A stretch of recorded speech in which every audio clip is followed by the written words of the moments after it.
बात ये करना है कि सरकार जो है, याद होगा आपको कि वो 3 ऑर्डिनेंस लाई थी। वो 5 जून को ले आई थी। ये जो था farmers produce trade and commerce promotion and facilitation ordinance. देखिए, नाम तो बड़े अच्छे होते हैं हमेशा। एसेंशियल कमोडिटीज अमेंडमेंट ऑर्डिनेंस और फार्मर्स एम्पावरमेंट, ये सब, ये इसका भी एक अच्छा नाम है, empowerment and protection of agreement on price assurance and farm service assurance 2020। सरकार, ये हमारी ये सरकार, मोदी सरकार, ये सरकार ऑर्डिनेंस बहुत लाती है। ठीक, मेजोरिटी है तो वो अपना काम करने के लिए ऑर्डिनेंस रूट लेकर के आती है। यानी कि अच्छा, आप लोग बताइए कि ऑर्डिनेंस रूट लाने से क्या नुकसान है, क्यों नहीं लाना चाहिए ऑर्डिनेंस। मेन मुद्दा ये है कि पार्लियामेंट में बहस नहीं होगा जब ऑर्डिनेंस सरकार लाती है, और ख़ास करके तब जब ऐसा मैटर में लाती है जहाँ पे कोई अर्जेंसी नहीं हो। एक अर्जेंसी अगर होता है तो फिर समझ में आता है कि सरकार जो है ये अर्जेंसी में लेकर के आ गई, ये नहीं तो काम खराब हो जाता। तो ऑर्डिनेंस जो है, ऑर्डिनेंस जब सरकार लाती है और जब ऐसे मैटर पे लाती है जो अर्जेंट नहीं है वो, तो एक ऐसा दिखता है कि जैसे सरकार सब कुछ जानती है। हम लोग अपने जो रिप्रेजेंटेटिव है उनको पार्लियामेंट में भेजे ही इसलिए है क्योंकि सरकार जब भी कोई कानून बनाए तो हमारे पार्लियामेंट्रियन अपने अपने एक्यूमेन के हिसाब से, अपने अपने नॉलेज के हिसाब से उस पर कमेंट करे।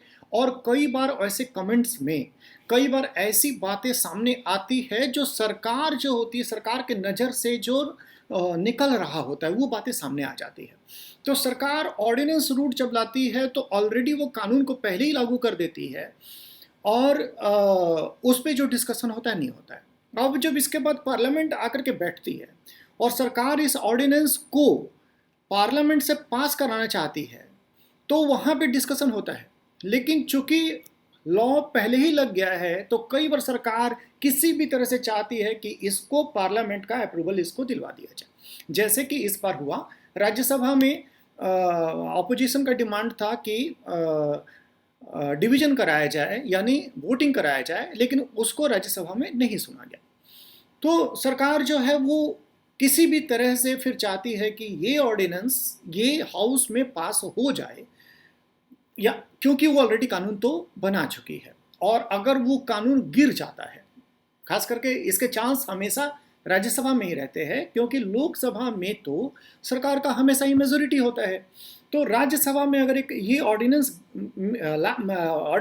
को डिसअप्रूव कर दिया जाए तो ऐसे हालत में सरकार को इंसल्ट महसूस होता है। जो नई सरकार करे तो अच्छा है क्या, तो सरकार उसको क्या करती है, सरकार उसको जैसे तैसे उसको पार कराना चाहती है, तो डिस्कशन नहीं हो पाता है। तो खैर, सरकार जो है ये 3 ऑर्डिनेंस लाई थी जिसका हमारे जो फार्मर्स एसोसिएशन है उनका समझ है कि ये ऑर्डिनेंस ऐसा कोई अर्जेंट मैटर नहीं था जिसको कि लेकर के आ गया और इसको पास भी करा लिया गया।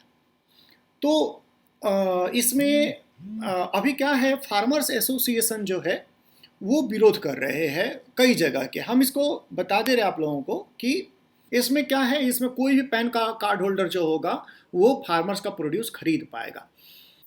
ये 3 जो ऑर्डिनेंस है, इस ऑर्डिनेंस में जो farmers produce trade and commerce promotion and facilitation ordinance है, हमारे फार्मर्स का, अगर फार्मर्स का बात करें तो मेन मुद्दा जो उनको प्रॉब्लम दे रहा है ये यही ऑर्डिनेंस है। बाकी 2 ऑर्डिनेंस से हमारे फार्मर्स जो हैं वो खास उनके ऊपर कोई फर्क नहीं पड़ता है। एसेंशियल कमोडिटीज ऑर्डिनेंस, प्राइमरी बात ये है कि इसमें जो पहले एसेंशियल कमोडिटीज एक्ट जो था, इसमें किसी भी ग्रेन का या जो एग्रीकल्चर प्रोड्यूस था उसका कोई कितना स्टोरेज कर सकता है उसको लेकर के लिमिट्स थे। वो लिमिट्स जो होंगे अब हटा दिए जाएंगे। तो इसमें हमारे किसानों को कोई खास इंटरेस्ट नहीं है, अपना माल बेच दिए उसके बाद कोई होर्डिंग करे नहीं करे, तो हमारे जो फार्मर्स हैं उनका ये बहुत ज़्यादा काम का बात नहीं है। थर्ड क्या है, ये farmers empowerment and protection agreement, price assurance and farm services ordinance, ये जो है इसमें कॉन्ट्रैक्ट फार्मिंग का बात है। यानी कि किसान जो होगा वो किसी भी मल्टीनेशनल कंपनी से या किसी से भी वो कॉन्ट्रैक्ट कर लेगा और अपनी ज़मीन पर वो उस कॉन्ट्रैक्ट के हिसाब से फार्मिंग करेगा। वो जैसे प्राइस भी पहले से फिक्स हो जाएगा कि किस प्राइस पे वो बेचेगा, एडवांस कितना उसको मिलेगा, ये सारा का सारा कॉन्ट्रैक्ट कर लेगा और किसान जो होगा अपनी ज़मीन पे उसके लिए खेती करेगा। ठीक, तो आपको याद होगा अंग्रेज़ों के ज़माने में भी ये बातें होती थी और ये पैसा पहले से दे देते थे और उसके बाद वो फोर्स करते थे कि आपको ये चीज़ ही उगाना होगा, जैसे इंडिगो या फिर अफीम, ये सब। तो हम लोग का जो मेन आज का इशू है वो है farmers produce trade and commerce promotion and facilitation ordinance. हम लोग अब समझते हैं पंजाब और हरियाणा में एमएसपी पे खरीदारी बहुत बहुत ज़्यादा होता है। वहाँ के किसान मेनली एमएसपी पे ही बेचते हैं। तो अब ये एक लोकेलिटी है, इस लोकेलिटी में थोड़ा हम लोग समझ लेते हैं बात को। इस लोकेलिटी में एक एरिया है, ये जो एरिया है इस एरिया को बोलते हैं एपीएमसी। ये एपीएमसी है, तो ये जो है एपीएमसी है, एपीएमसी का यार्ड है। अब इस यहाँ पे एक जो हमारे किसान हैं, ये इनका खेत है और इनके पास कुछ आ गया है प्रोड्यूस।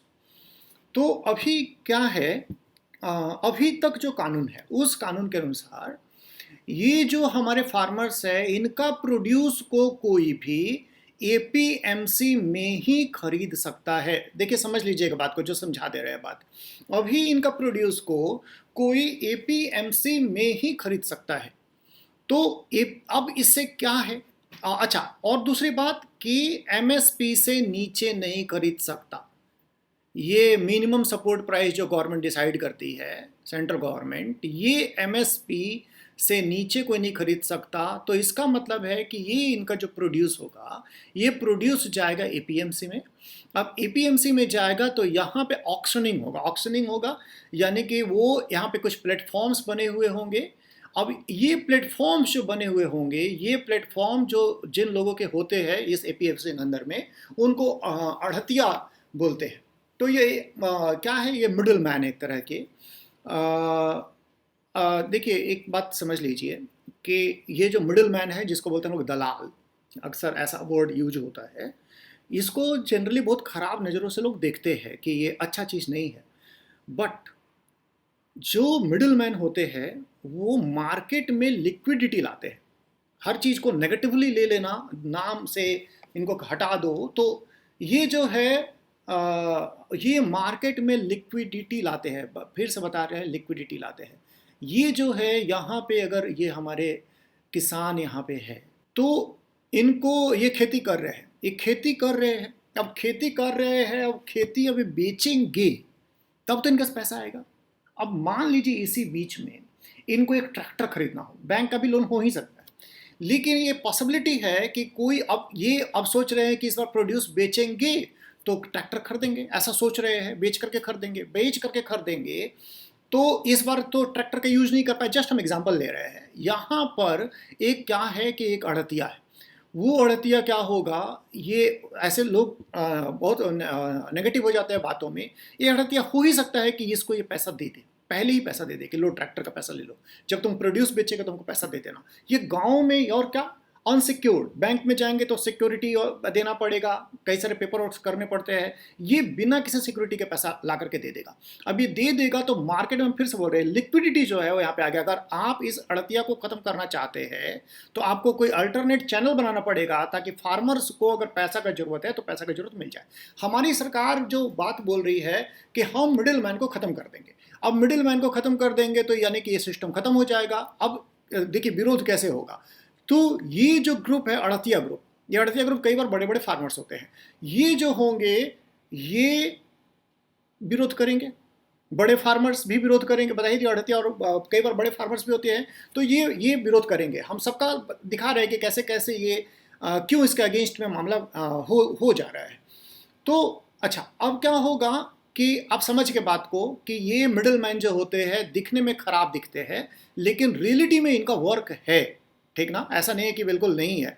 इनको खराब करने, इनको अगर खत्म करना है, यहाँ अब ये अड़हतिया जो है किसी और को माल बेच दे रहे हैं। सोचिए किसी फैक्ट्री में आलू कर दे और ये फैक्ट्री में दे दिए, तो ये फैक्ट्री में दे दिए तो देखने में तो लग रहा है कि अगर एक किसान जो होगा वो सीधा सीधा अगर फैक्ट्री में दे दे, ठीक, तो ये जो होगा किसान को भी फायदा होगा और फैक्ट्री को भी फायदा होगा, मिडिल मैन बीच से खत्म हो जाएंगे, ठीक। ये ठीक है, ये हो सकता है। लेकिन हम बताएं कि ये फैक्ट्री जो होगा, ये फैक्ट्री कभी भी किसान को पहले से ही एडवांस नहीं देगा, क्योंकि वो गांव में नहीं रहता है, उनका कनेक्शन का नहीं है।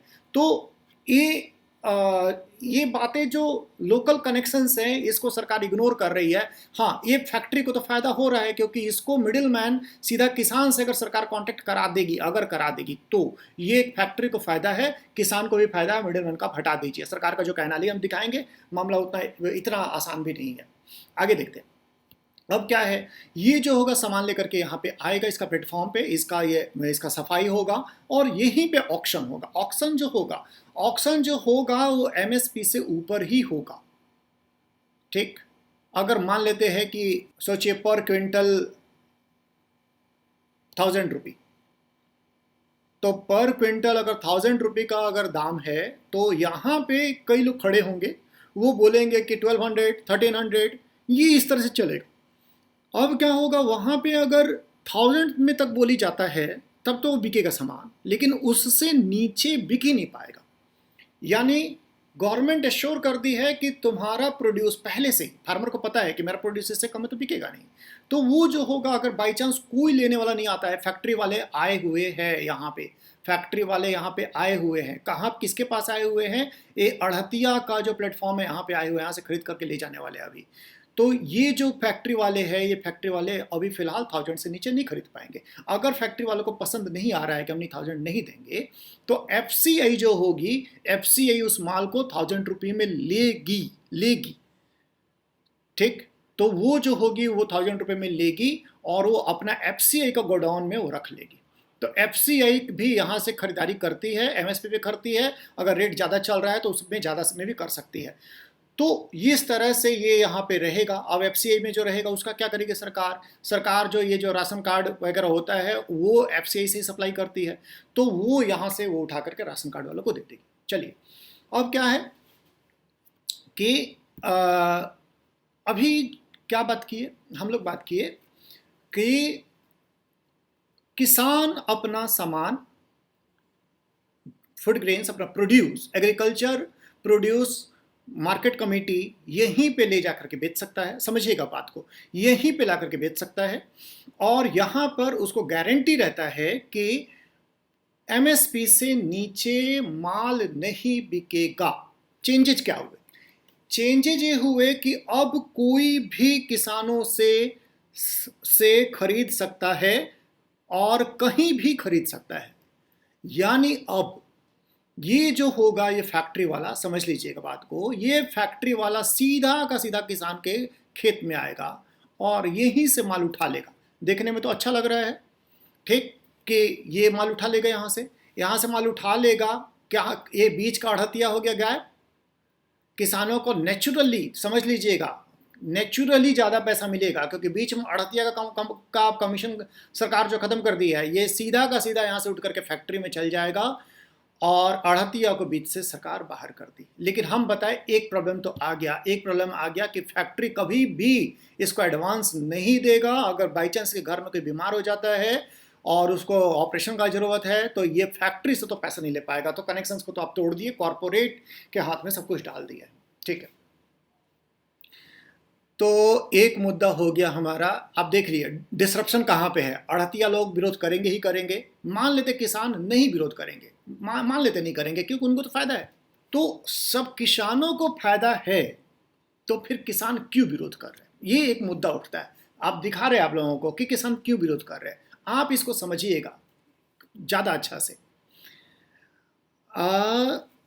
सरकार, अब ज़्यादा जो बेहतर एग्जाम्पल जो है सामने में उसको दिखाते हैं कि ये जो है यहाँ पे एपीएमसी एपीएमसी में अगर माल आ रहा है और माल का ट्रेडिंग हो रहा है तो एपीएमसी को क्या मिलेगा? एपीएमसी को मिलेगा फी मिलेगा। तो क्या होगा? वो यहाँ का स्ट्रक्चर जो होगा उसको और अच्छा बनाएगी, वहाँ तक जाने का रोड बहुत अच्छा बना देगी, और जो भी डेवलपमेंट के काम होंगे वहाँ पे होंगे। ठीक, फिर क्या होगा? एफसीआई में रेगुलर बेसिस पे एफसीआई में ग्रेन्स जो होंगे वो जाते रहेंगे। अगर अब समझिएगा कहाँ कहाँ पे लोग मतलब एक्चुअली सरकार जो हमारी सरकार है इसको लेकर के परसेप्शन जो है अभी वो परसेप्शन भी ठीक नहीं चल रहा है, क्योंकि सरकार बोलती कुछ और है, वो उसका रिजल्ट जो होता है वो कुछ और होता है। ठीक, मतलब कि सरकार पे जो ट्रस्ट का कमी है ये हम दिखा रहे हैं। यहाँ पर किसानों को समर्थन करना चाहिए था, लेकिन जो ट्रस्ट डिफिसिट है उसके कारण प्रॉब्लम आ रहे हैं। अब इसको मिलेगा, हम बता रहे थे कि फी मिलेगा और यहाँ पर ये इसका इंफ्रास्ट्रक्चर डेवलप होगा। अब हुआ क्या? ये जो हमारा कॉरपोरेट है ये कॉरपोरेट पहुंच गया किसान के पास और किसान से खरीद के लेकर के चला गया। ठीक, और किस रेट में खरीदा? जो इनको शक हम बता दे रहे हैं, ये शक ये है किसानों को कि ये रेट में एमएसपी का दुगुना तिगुना रेट में लेकर के चल जाएगा। अगर ये किसान जो होगा अगर ये फिर भी इसको कॉरपोरेट को भगा दे और वो यहाँ लेकर के चल आए तो हो सकता है उसको पर क्विंटल अगर सोचिए अगर इसको 1000 रुपये अगर मिल रहा था एपीएमसी में तो हो ही सकता है कि कॉरपोरेट जो है वो 2000 में उसका घर से लेकर के चल जाए। ये पॉसिबिलिटी है, रियल पॉसिबिलिटी। किसानों को तो मजा लग जाएगा। ठीक, लेकिन अगर ये होगा तो आप बताइए कि एपीएमसी का क्या होगा? आप लोग बताइए। एपीएमसी जो है एपीएमसी को फी नहीं मिलेगा। अब एपीएमसी को फी नहीं मिलेगा तो सरकार बोलेगी ये तो मेरा बर्बाद, ये जगह भी बर्बाद हो रहा है, इतना स्टाफ है ये भी बर्बादी हो रहा है, इसको बंद कर देते हैं। कैसे? पहला बात ये है कि यहाँ पर खूब चहल पहल रहती थी, यहाँ पे काफ़ी लोग आते थे, काफ़ी माल आता था, काफ़ी ट्रेडिंग होता था, काफ़ी फी जनरेट होता था, राज्य सरकारों को भी तो फायदा था। लेकिन अब यहाँ पे वीराना है, कोई नहीं आता है तो सरकार क्या बोलेगी? सरकार बोलेगी एपीएमसी तो बेकार है, इसको हम क्यों रखें। ठीक, तो एपीएमसी जो धीरे धीरे धीरे करके खत्म हो जाएगा। जैसे जियो आया, आप समझिएगा मॉडल क्यों, क्या लोग शक क्या कर रहे हैं? शक कर रहे हैं कि जियो आया, फ्री में वो डेटा दिया और बीएसएनएल जो आपको पता है घाटा में है, बीएसएनएल के कर्मचारियों को अब सैलरी भी ठीक टाइम से नहीं मिल रहा, और अब सरकार के मंत्री हमारे जो है वो इनको देशद्रोही बोलना शुरू कर दिए। आप देख लिए, ठीक, देशद्रोही बोलना शुरू किए। अब बीएसएनएल को उठा करके बेच देंगे। तो बीएसएनएल को, अगर बीएसएनएल जिंदा रहता है, अच्छा सर्विस देता है, तो बीएसएनएल अगर 1 GB का 1000 रुपये लेता है तो सरकार पे हम प्रेशर क्रिएट कर सकते हैं कि ये जो है ये सरकारी कंपनी हम लोगों को लूट रही है। लेकिन जियो अगर आज के दिन में आप देखें ना कि वो जो पैक इसका 300 या 350 का था वो पैक आजकल 600 का हो गया है। ठीक, तो ये मार्केट में घुसते हैं तो बड़ा अच्छा है, पहले बर्बादी करने के लिए, लेकिन इनके पास डीप पॉकेट होते हैं। तो ये जो होगा ये जैसे बीएसएनएल बर्बाद हो गया, ठीक, तो क्योंकि कंपनियां आकर के इसको बर्बाद कर दी। अब ये सरकार जो है अगर अपना हाथ नेटवर्क में से खींच लेती है, जैसे अगर बीएसएनएल को हटने देती है, तो फिर 3 पार्टी यहाँ पे बच जाएंगे और 3 पार्टी मन माना जो होगा दाम वसूलेंगे। एक मतलब एक जिसको बोल सकते हैं कि बहुत ही इंपॉर्टेंट सेक्टर जो है कम्युनिकेशन, उस कम्युनिकेशन में हम लोग पूरी तरह से डिपेंडेंट हो जाएंगे। आप जियो का स्टोरी को अच्छा से देख लीजिए। जियो आया था, डेटा भी बहुत स्पीड था, जियो का रेट भी कम था, लेकिन कंपटीशन, अब बीएसएनएल का सिम कोई नहीं लेता है। अब कंपटीशन जैसे कम हो गया वैसे ही इसका सर्विस भी बहुत ख़राब हो गया है आजकल और रेट भी बढ़ गया है। तो बात ये है कि अगर ये रेट बढ़ा करके अगर ये 1000 रुपये पर GB कर दे तो हम लोग अगर बीएसएनएल अगर 300 में या 400 में देता हो तो हम उसका वापस नहीं जा पाएंगे, क्योंकि वो हमेशा के लिए बर्बाद हो चुका है। उसको देशद्रोही करार सरकार दे करके और उसको बेच देगी। तो बात ये यहाँ पे बहुत बड़ा बात है कि धीरे धीरे करके 2-3 साल के बाद एपीएमसी जो होगा, शक है ये बिल में नहीं लिखा है, लेकिन किसानों को शक है कि ये धीरे धीरे करके बंद हो जाएगा और उसके बाद कॉरपोरेट्स का मन मर्जी चलेगा। वो जो 1000 रुपये मिलता था अब 800-700 भी देना शुरू करेंगे। तो फार्मर्स का डिमांड कर रहे हैं, फार्मर्स डिमांड कर रहे हैं कि जो ये कहीं भी खरीदने का प्रपोजल है, अगर ये सही में प्रमोशन और फैसिलिटेशन है, अगर ये प्रमोशन और फैसिलिटेशन है, अगर हमारे लिए अगर ये तुम बहुत अच्छा काम कर रहे हो, तो इस बिल में लिखवा दो कि कॉरपोरेट या जो कोई भी अगर खरीदेगा और कहीं भी खरीदेगा तो वो एमएसपी से नीचे नहीं खरीद सकता है।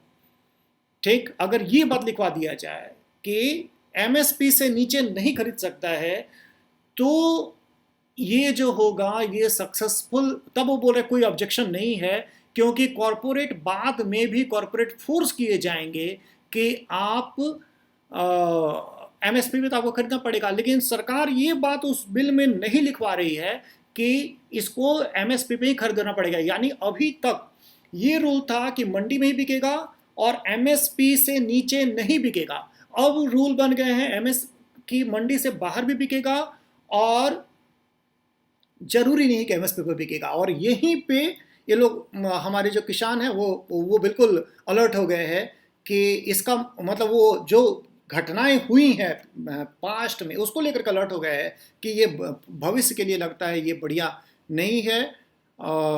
एपीएमसी को बर्बाद धीरे धीरे कर दिया जाएगा। सरकार बोल रही है कि एपीएमसी भी रहेगा, एमएसपी भी रहेगा। वो सही बोल रही है, देखा जाए तो गलत नहीं बोल रही है। एपीएमसी भी रहेगा, एमएसपी भी रहेगा, लेकिन इनको शक है कि अगला 2-3 साल में इसको बर्बाद कर दिया जाएगा और बर्बाद करने के बाद पूरी तरह से कॉरपोरेट के डिपेंडेंट हो जाएंगे। अच्छा, तो ऐसा शक का क्या कुछ कारण है? हाँ, एक कारण है। 2015 में सरकार एक कमेटी बनाई थी। ये कमेटी जो थी, ये शांता कुमार कमेटी था। ये कमेटी का कहना था कि सरकार को धीरे धीरे करके एफसीआई का जो काम है वो स्टेट गवर्नमेंट को सौंप देना चाहिए और सेंट्रल गवर्नमेंट को इससे बाहर निकल जाना चाहिए। एफसीआई और प्रोक्योरमेंट का जो काम है, अगर केंद्र सरकारों के पास आ जाएगी और राज्य सरकारों के पास और सेंटर से बाहर हो जाएगी, तो केंद्र सरकारों का जो फिनेंशियल पावर है उतना ज़्यादा नहीं होता कि वो